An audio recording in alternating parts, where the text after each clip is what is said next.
Danışığını bil. Neyi işten sen?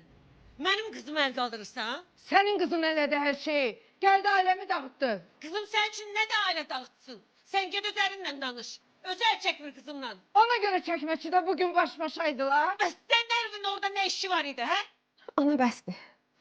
Siz də səsinizin tonunu aşağı salın. Ne değil? Yoksa sen de beni şinle vuracaksan. Mən sizin səviyyənizə heç vaxt enmərəm.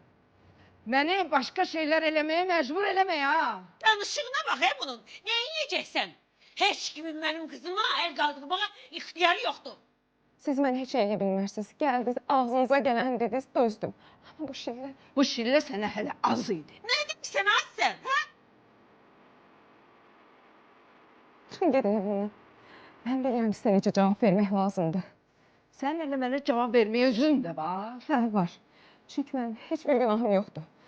Şükür eləyin ki, mənim tərbiyəm buna yol vermir. Yoxsa bilirəm sizə necə cavab vermək lazımdır. Elimden uzak dur. Çıxın elimdən. Mırtaqda el var. Buna bak ha sen.